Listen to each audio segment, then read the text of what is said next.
Bollywood silver screen presenting the recall.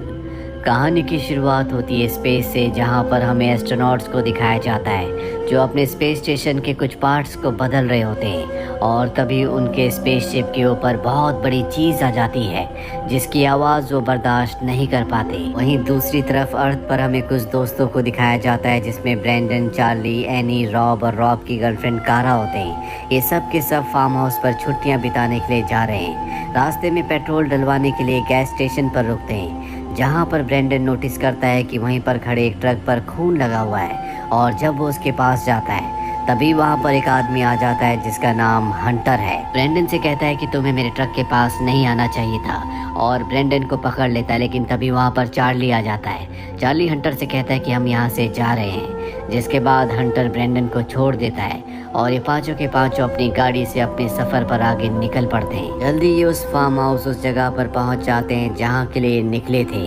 कुछ देर आराम करने के बाद इनमें से तीन कहते हैं कि हम जंगल को एक्सप्लोर करने के लिए जा रहे हैं। और जब ये जंगल में लगातार आगे बढ़ते चले जाते हैं तभी इन्हें वहाँ पर एक घर दिखता है जो पूरी तरह से अबैंडन्ड होता है। ये उस घर के अंदर चले जाते हैं जहाँ पर बहुत सारे जानवरों के पार्ट्स होते हैं। ये देखते हैं कि वहाँ पर आर्मी के एक बहुत बड़े ऑफिसर की फ़ोटो भी है, और ये ऑफिसर और कोई नहीं बल्कि हंटर है जो इन्हें गैस स्टेशन पर मिला था। और इससे पहले कि तीनों के तीनों यहाँ से निकलते, हंटर अपनी गाड़ी लेकर अपने केबिन तक पहुँच जाता है।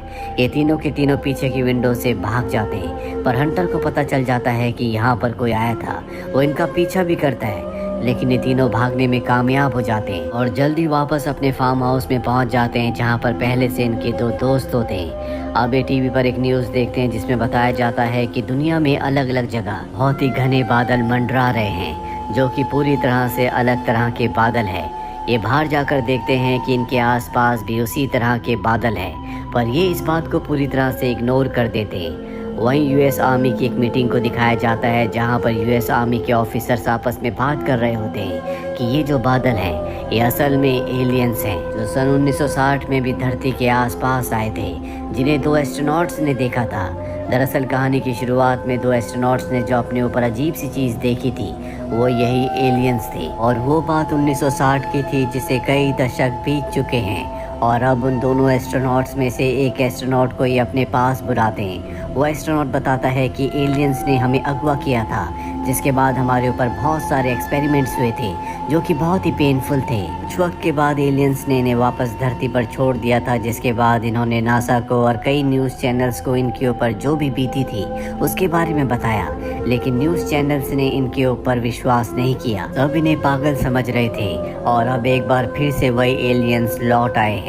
रात को दिखाया जाता है कि एलियंस का एक स्पेसशिप क्लाउड से नीचे आता है और उसमें से एक स्पेस शटल बाहर निकलता है, जिसे दूर से हंटर देख रहा होता है, क्योंकि हंटर ये दूसरा एस्ट्रोनॉट है जिसे एलियंस ने अगवा किया था। और अब जब वो स्पेस शटल धरती के करीब आता है तो हंटर को और उसके उस दूसरे साथी एस्ट्रोनॉट को, जो कि अब आर्मी वालों के पास हैं, इन दोनों को कुछ होने लगता है। स्पेस शटल अब फार्म हाउस के पास गिरता है जहां पर वो पांचों के पांचों दोस्त है। कारा उसे देख लेती है, जिसके बाद वो पूरी तरह से फ्रीज हो जाती है। उसका बॉयफ्रेंड रॉब वहां पर आता है, लेकिन अगले पल वो बेहोश हो जाती है। रॉब और बाकी लोग उसे होश में लाने की कोशिश करते हैं। जल्दी वो होश में आ जाती है, और अब ब्रैंडन ने अपने घर के आसपास कैमरास लगाए होते हैं जो मोशन से पिक्चर को क्लिक करते हैं। रॉब देखता है कि उसमें हंटर की पिक्चर क्लिक हुई है, यानी कि वो उनके घर के आसपास है। वो उसे बाहर देखने के लिए जाता है, लेकिन बाहर उसे हंटर कहीं नहीं दिखता, इसीलिए फार्म हाउस की तरफ बढ़ चलता है। और तभी उसके पैर में कुछ चिपचिपा पदार्थ लगता है। वो नीचे देखने के लिए जाता है जहाँ पर एक एलियन छुपा होता है। उसके हाथ से टॉर्च गिर जाती है और वो घर के अंदर आ जाता है, जहाँ पर वो चारों दोस्तों को उस एलियन के बारे में बताता है। इन्हें अब पता चलता है कि इनके घर के आसपास बहुत सारे एलियंस हैं। भी इन्हें कुछ आवाज़ आती है, और जब ये सब के सब किचन में जाते हैं तो वहाँ पर एलियंस का एक ड्रोन होता है जो इनके घर का इंस्पेक्शन करने के लिए आया होता है। वो इन्हें नुकसान नहीं पहुँचाता और उस जगह से चला जाता है। पर इनकी सबसे बड़ी प्रॉब्लम ये है कि इनके घर के अंदर एक एलियन है, इसीलिए रॉब डर से गोलियां चलाना शुरू कर देता है, जो गोली उसी की गर्लफ्रेंड कारा को लग जाती है। सब के सब कारा को गैराज में ले जाते हैं, लेकिन उसे बचा नहीं पाते, उसकी मृत्यु हो जाती है। रॉब को बहुत दुख होता है कि उसी की वजह से उसकी गर्लफ्रेंड मारी गई। वो अपना आपा खो देता है, वो सब पर गोलियां चलाने लगता है। इसीलिए ब्रेंडन उसके ऊपर हमला करके उसे बेहोश करके अपने साथियों के साथ यहाँ से गाड़ी से निकल जाता है। पर जल्द ये देखते हैं कि इनके सामने रॉब है जो कि होश में आ चुका होता है। उसके हाथ में गन होती है, वो इनके ऊपर शूट करके इनकी गाड़ी को पलट देता है। पर तभी उसके ऊपर एलियन शिप आता है जिसमें से रोशनी निकलती है और वो रॉब को रोशनी के साथ अपने स्पेसशिप में खींच लेते हैं। ब्रेंडन और उसके दोनों साथियों को ये देखकर अपनी आंखों पर विश्वास नहीं होता। ये तीनों के तीनों भागने लगते हैं और तभी ब्रेंडन का पैर एक ट्रैप में फंस जाता है जो कि हंटर ने यहाँ पर बेयर को पकड़ने के लिए लगाया होता है। ब्रेंडन चाहकर भी अपने आप को छुड़ा नहीं पाता, वो बहुत ज़्यादा डर जाता है। तभी उसे एहसास होता है कि उसके आसपास कोई है। अगले पल उसके सामने हंटर आता है। हंटर उसे ट्रैप से आज़ाद कर देता है, पर अब इन दोनों को पता है कि इनके चारों तरफ एलियंस हैं। इसीलिए हंटर अचानक से इस जगह से गायब हो जाता है और अब एलियन धीरे धीरे इनकी तरफ बढ़ने लगते हैं। लेकिन तभी एक एलियन हंटर के बिछाए हुए ट्रैप में फंस जाता है जिससे हंटर को बहुत खुशी होती है।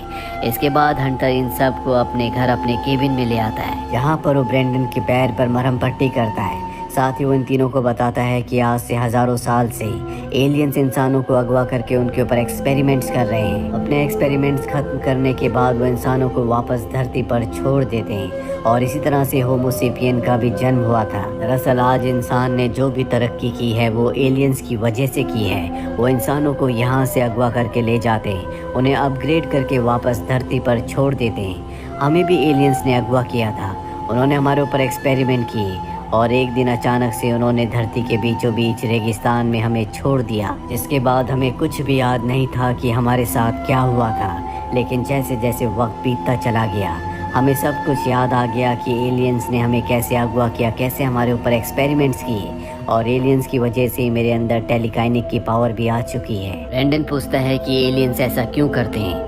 हंटर बताता है कि शायद वो धरती पर कब्जा करना चाहते हैं, इसीलिए वो इंसानों को अगवा करते और उन्हें अपनी तरह बनाकर धरती पर छोड़ देते हैं, ये जानने के लिए कि उनके जैसे सिस्टम वाले लोग यहाँ धरती पर कितना सरवाइव कर सकते हैं, क्योंकि सूरज की रोशनी से उन्हें बहुत नुकसान पहुँचता है। वो सूरज की रोशनी में नहीं आ सकते।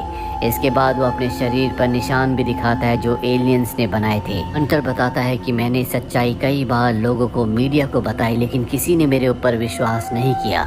इसीलिए रिटायर होने के बाद मैं यहाँ पर आ गया और मैंने तैयारी की कि जब एलियंस आएंगे तो उन्हें कैसे रोका जाए, क्योंकि आज की वो रात है जब एलियंस उन सब लोगों को दोबारा अगवा करेंगे जिनके ऊपर कई साल पहले उन्होंने एक्सपेरिमेंट किए थे। लेकिन अब हंटर ने एक एलियन को पकड़ लिया है और वो उसके ऊपर उसी तरह से एक्सपेरिमेंट करना चाहता है जिस तरह से उसके ऊपर कई सालों पहले किए गए थे। यहाँ पर अब एलियन का दूसरा साथी एलियन भी आ जाता है, बहुत तेज तेज आवाज़ करना शुरू कर देता है, जिस वजह से ब्रेंडन अपने दोनों साथियों के साथ इस केबिन से बाहर निकल जाता है। लेकिन उसका पैर जख्मी है, इसीलिए भाग नहीं पाता। उसके दोनों दोस्त उसे वहीं पर छोड़कर उस जगह से निकल जाते हैं और जल्दी उनके ऊपर एलियन शिप आ जाता है जो उन दोनों को एलियन शिप में खींच लेता है। और अब ब्रेंडन का साथी चार्ली, जिसे एलियन शिप ने ऊपर खींच लिया, वो देखता है कि उसके चारों तरफ बहुत सारे ड्रोन्स हैं और यहाँ पर बहुत सारे इंसान भी हैं, जिन सब इंसानों को एलियंस ने अगवा किया है। वो किसी तरह से अपने आप को आज़ाद करके यहाँ से आगे बढ़ता है, जहाँ पर वो देखता है कि ब्रेंडन को भी एलियंस ने अगवा कर लिया है। साथ ही उसके नीचे के शरीर को उन्होंने पूरी तरह से बदल दिया है। एलियंस यहाँ पर इंसानों के शरीर के अलग अलग हिस्सों पर एक्सपेरिमेंट्स कर रहे होते हैं, जिसमें सबसे मेन हिस्सा इंसान का दिल और दिमाग है। चार्ली देखता है कि उसके सभी साथियों को एलियंस ने पकड़ लिया है, उन्हें खास तरह के लिक्विड में डुबाया गया है। चार्ली अपने एक साथी को निकालने की कोशिश करता है, लेकिन तभी एलियंस उसे आकर बेहोश कर देते हैं, जिसके बाद अब वो उसके ऊपर भी एक्सपेरिमेंट करते हैं, जिससे उसे बहुत पेन होता है और अगले पल वो बेहोश हो जाता है। जब उसे होश आता है तो वो धरती पर होता है। उसके शरीर पर अजीब से निशान होते हैं, ठीक उसी तरह से जिस तरह से हंटर के शरीर पर थे। उसे अपने बाकी दोस्त भी मिल जाते हैं, लेकिन इनमें से किसी को भी याद नहीं होता कि एलियंस ने इन सब को अगवा किया था। वहीं पूरी दुनिया में न्यूज़ आ रही होती है कि एलियंस धरती पर आए थे, जहाँ उन्होंने कई सारे लोगों को अगवा किया, लेकिन किसी कारण से उन्होंने सबको वापस छोड़ दिया। लेकिन अब गवर्नमेंट उन सब लोगों को पकड़कर क्वारंटीन कर रही है। उनके शरीर पर अजीब से निशान है और जब भी पांचों देखते हैं तो इनके शरीर पर भी अजीब से निशान होते हैं। सबसे अजीब बात ये होती है कि कारा, जिसे गलती से रॉब ने मार दिया था, वो भी अब जिंदा है। और अब ये सब के सब यहाँ से निकलने लगते हैं, लेकिन तभी आमी इनके ऊपर हमला कर देती है। दरअसल हंटर ने आमी को बता दिया होता है कि इन पांचों को भी अगवा किया था, इसीलिए आमी इनके ऊपर गोली चलाती है।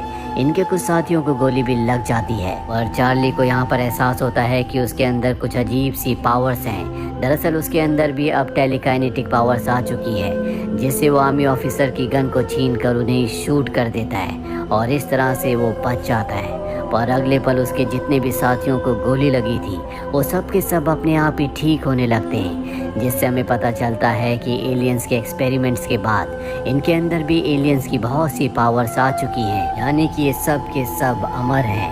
अंत में देखते हैं कि वो काले बादल एक बार फिर से आसमान में मंडरा रहे हैं, जिसका मतलब ये है कि एलियंस सब भी धरती के आसपास ही हैं। और इसी के साथ ये फिल्म, ये कहानी यहीं पर ख़त्म हो जाती है। उम्मीद करते हैं कि ये कहानी आपको पसंद आई होगी।